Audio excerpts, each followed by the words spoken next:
everyone. In my last class we solved some problems regarding this chapter.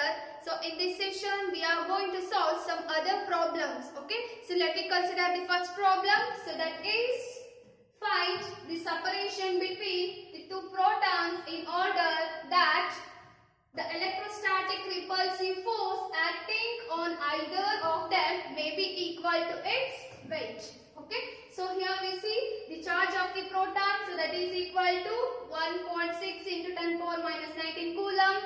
Okay. Then the mass of the proton. So that is equal to 1.67 into 10 power minus 27 kg. And also the G value. So that is acceleration due to gravity. So that is equal to what? 9.8 meter per second square. Okay. So here we have to find out what the separation between the two protons. So that means here we consider the two protons and that protons having the charge. So that the charge of the proton equals to what? 1.6 into 10 power minus 19 coulomb. And here we have to find out what? The distance between those two protons. So that is R. So here this is Q1 and here this is Q2, and here we have to find out the distance between those two protons. Okay. So here they given one hint. So that is what? The electrostatic repulsive force. So electrostatic repulsive force acting on either of them may be equal to its weight. So that means here we see what? The electrostatic repulsive force. So that is equal to the weight of the proton. So that is the force which is equal to the weight of the proton. So first we write what they are given. So I will write first the given data. Okay. So given data, so that is equal to what? The charge of the proton. So charge of the proton is 1.6 into 10 power. So Q1 which is equal to 1.6 into 10 power minus 19 coulomb, and also Q2. So that is also same 1.6 into 10 power minus 19 coulomb, and also what? The mass of the proton. So that is the mass m which is equal to what? 1.67 into 10 power minus 27 kg, and here the G value which is equal to what? 9.8 meter per second square, and here we have to find out what? The distance between those two protons. Okay. So here the hint, so that is equal to what? The electrostatic force equal to weight of the proton. Okay. So that is the electrostatic repulsive force. So which is equal to what? May be equal to the weight of the proton. Okay. So here the electrostatic repulsive force, so that is given by the Coulomb's law expression. So that is equal to what? So here we write F which is equal to the weight of the proton. Right. So that means the expression for the weight. So that is equal to what? M into G. Right.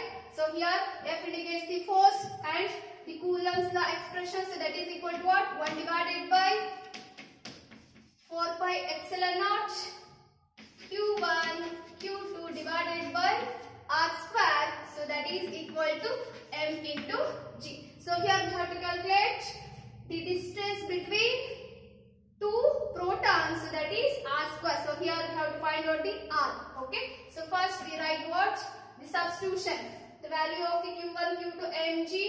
So to this expression, so here 1 divided by 4 pi epsilon naught, so nothing but what? The K value. The K value which is equal to 9 into 10 power 9 into, so Q1. So Q1 which is equal to what? 1.6 into 10 power minus 19 whole square, because Q1 Q2. So here Q1 Q2 are same, so that's why we take what? Whole square divided by R square. We don't know, right? So here M which is equal to what? The mass of the proton 1.67 into 10 power minus 27 kg, and also the G value is what? 9.8. Okay. So here the R square, we find out the value for R square. So that is R square which is equal to what? So when we cross multiply we get what? 9 into 10 power 9 into 1.6 into 10 power minus 19 whole square whole divided by 1.67 into 10 power minus 27 into 9.8. Okay. So here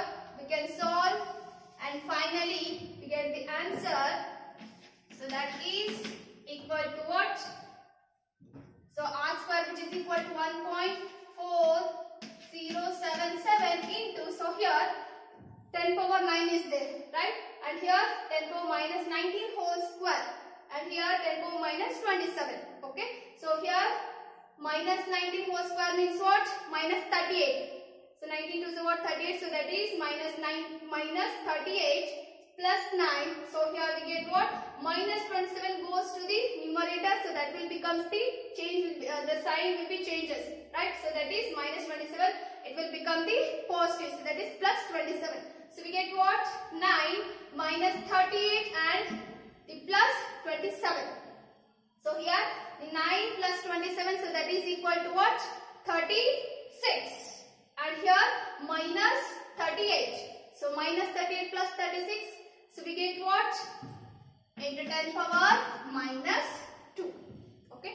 So next is what? So here we find out only the value for r. Okay. So not r square. So that's why we put the square root on this term. So we get. So it can be written also. So that means here 1.4077. So that is nearly equal to 1.408 into 10 power minus 2. Okay. So next, when we put the square root on the term, so that is equal to the r value, which is equal to what? 1.408 into 10 power minus 2. So that is equal to 0.119 meter. Okay. So here this is the value for what? The distance between those two small protons. Okay. So here that r which is equal to 0.119 meter. Okay. So let me consider the next problem.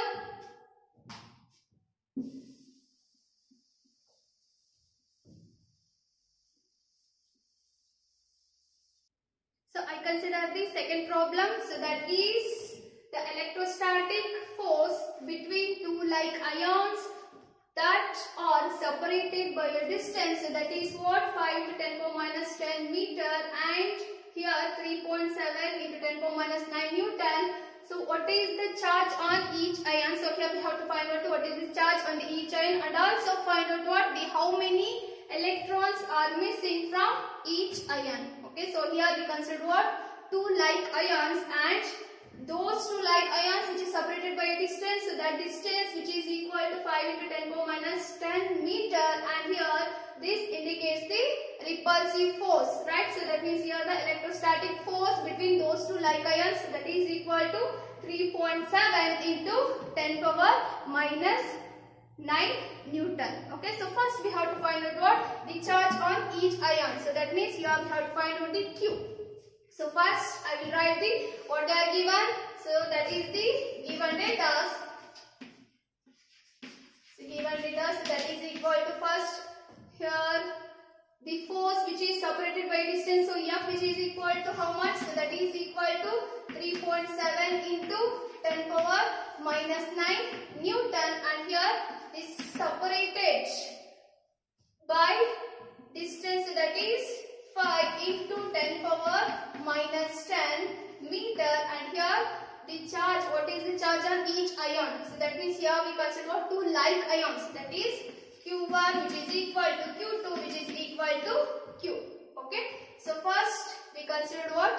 The Coulomb's law expressions. Again F which is equal to what? 1 divided by 4 pi epsilon naught Q1 Q2 divided by R square. Okay. So here F is there. So F which is equal to what? 3.7 into 10 power minus 9 Newton. 3.7 into 10 power minus 9 which is equal to 1 divided by 4 pi epsilon naught. So nothing but what? K value. So K value is 9 into 10 power 9 into. So Q1 Q2. So here Q1 Q2. So nothing equals to what? Q. Right. So that is Q square. Q into Q is Q square divided by R square. So here R square given. So that is equal to what? 5 into 10 power minus 10 meter. So that is 5 into 10 power minus 10 whole square. So that is R square.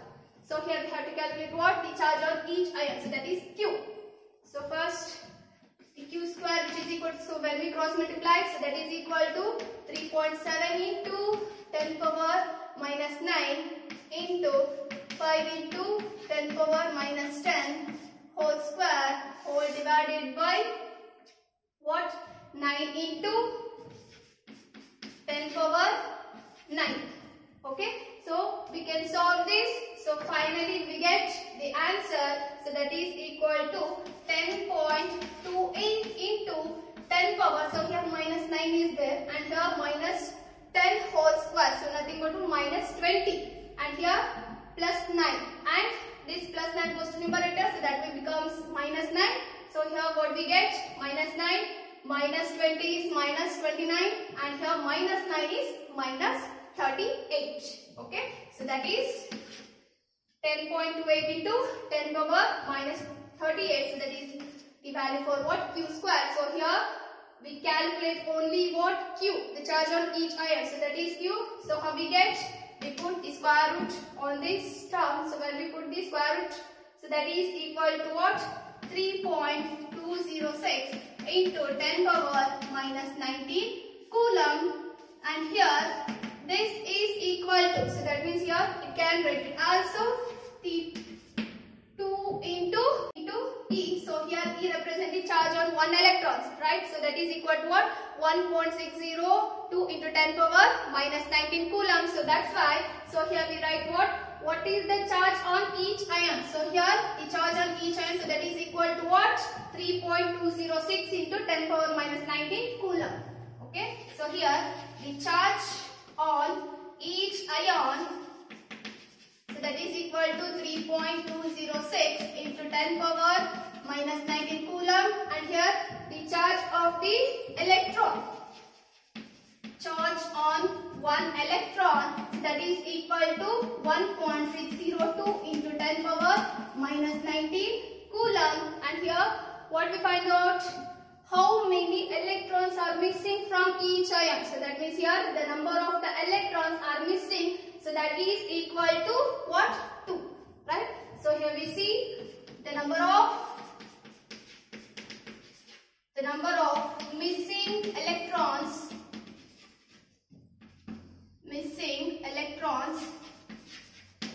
So that is equal to what? 2. Okay.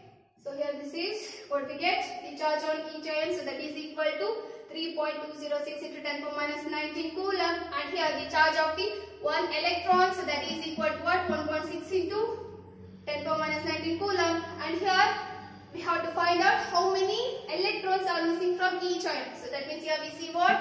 So the charge on each ion 3.206, you can write it also 2 into E, the basic unit of the charge of the electrons, that is what? 2 into E. So that means here the number of the electrons, the number of the missing electrons, so that is equal to what? 2. Okay. So next we consider the third problem.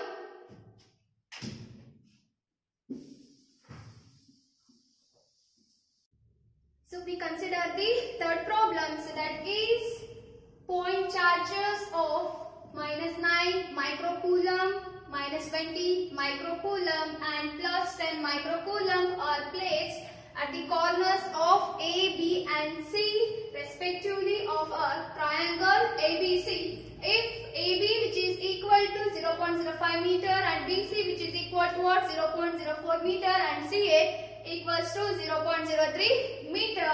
So here we have to calculate what? The resultant force on the charge at C. Okay, so here we consider what? The triangle ABC, and here we consider the corners. So that is ABC, right? So here we consider the right angle triangle. So that is, here this is A, and here this is B, and here this is C. So here at point A, so here see the Q1 charge, and here this is Q2, and here this is Q3 charge. Okay, so here the distance. So here we see what? The AB, which is equal to what? 0.05. So that means here we have to find what? The distance between AB, so that is 0.05 meter, and here BC, so that is 0.04 meter, and here the CA, the distance is 0.03 meter. Okay, so here we have to calculate what? The resultant force on the charge at C. So that means here we have to calculate the resultant force at charge C. Point C, so that is, here we have to find out the resultant force. So that is the F. Okay. So here this indicates the force F1 and here this indicates the force. So that is F2. Okay. So that is what here we see the force, the resultant force on the charge Q3. So at point C. Okay. So that means you have to find out the first two force acting on the charge, right? So here the first one is what? The force on the charge Q3 at C due to charge at A. So here first we find out the charge. Okay. The next is what? The force on the charge Q3 due to charge Q2. So here we get what? The resultant force acting at charge. Okay. So here first we write what? The right angle triangle, right? So here the right angle triangle, so that is equal to what? AB square, so that is equal to hypotenuse, right? So AB square which is equal to BC square plus CA square. BC square plus CA square. Okay. So here what they are given? The given data. So that is equal to what? AB which is equal to 0.05 meter and here BC which is equal to 0.04 meter and here CA which is equal to what? 0.03 meter and here the charge of the 3-point charges. Here we see the first charge is what? -9 and here -20 and here plus 10 microcoulomb. Okay. So here Q1 which is equal to what? -9 microcoulomb and here the micro indicates what? Into 10 power -6, I'll write directly. So the next is Q2 which is equal to what? -20 into 10 power -6 coulomb and here Q3 which is equal to what? 10 into 10 power -6 coulomb. Okay. So here first we write the force on the charge Q3 due to charge Q1. Okay. So first is, so here we see the right angle triangle, right? So on that the right angle triangle ACB which is equal to what? 90 degree and here we see the what? The angle, right? So that is alpha. So here F, so that is the force on the force acting on, so first is force acting on charge at C, so that is Q3 charge due to charge at A, so that is due to Q2 charge. Okay. So here this is A. So we know the force acting on the charge at C, so that is charge Q3 due to charge Q2. Okay. So here we see what? Again the Coulomb's law expression, so that is F which is equal to 1 divided by 4 pi epsilon naught Q1 Q2 divided by R square. Okay. So here 1 divided by 4 pi epsilon nothing but 9 into 10 power 9 and here Q1 and here, sorry, so here we get what? Q3, right? So because Q3 and here and Q1, so we consider the two charges Q1 and also Q3. So that is Q1, so Q1 which is equal to what? -9 into 10 power -6 into, so Q3 is 10. 10 into 10 power -6 whole divided by R square. So here we see what? R square is what? 0.03 whole square. So here when we put the modulus on both charges, so that is what? So here -9 it will becomes what? +9, right? So here when we solve this, so finally we get 900 Newton. Okay. So next is what? The force acting on the charge at C due to the charge at B, right? So here we calculate what? The resultant force on the charge at C. So that's why we see two forces acting at charge C. So one is F1 and here this is F2. So here this is the F1 force. Okay. So next is the force acting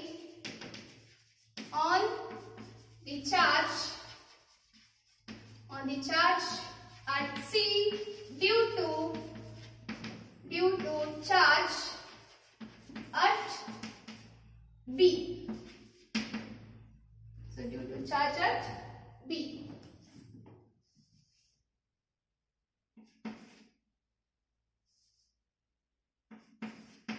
Okay. So again we consider what? F2 charge. So that is F2 which is equal to 1 divided by 4 pi epsilon naught Q3 and Q2 divided by R square, because we consider the 2-point charges, so that is Q3 and Q2. Okay, then substitute 9 into 10 power 9 into, so here Q3 is 10 into 10 power minus 6 into, so here Q2 is minus 20, so when we apply the mod on both charges, so that is minus, it will become also plus, so that is minus 6 all divided by R square.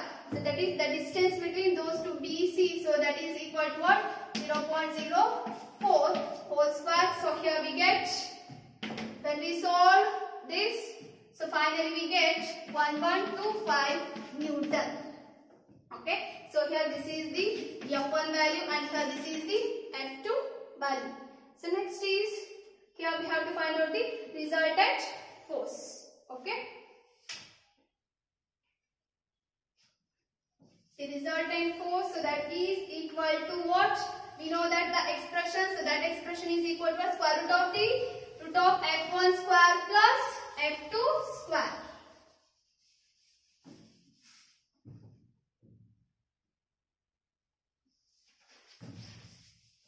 So next is the resultant of force acting at charge C.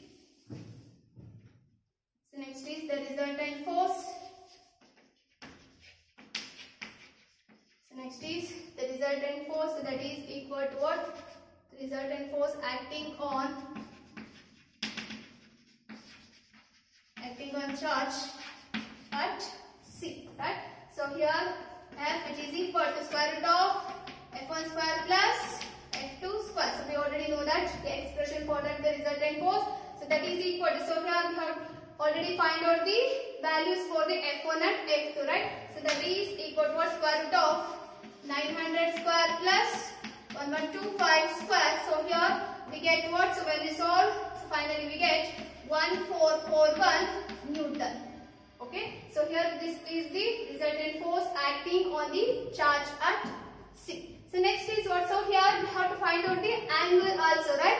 So here angle which is equal to, okay. So here tan alpha which is equal to F2 divided by F1. So here we find out the angle between the two forces acting at charge C. So that is F2 divided by F1. So we know the value for those the forces, right? So that is F2 divided by F1. So F2 is 1125 divided by 900. So that is equal to, when we divide, so that is equal to what? 1.25. So here we have to calculate only the alpha value, right? So here, so this alpha which is equal to, so here this is equal to what? The tan inverse of 1.25. So how we find out the value for tan inverse of 1.25? So here by using the log book, so we get 51 degree 20 minute. Okay. So here we get the answer for that question, right? So that is what? The resultant force acting at charge C. So that is equal to what? 1441 Newton, and the angle between those two forces, so that is 51 degree 20 minutes. So in this session we have discussed some problems regarding this chapter. The remaining problems will be discussed in the next class. Thank you.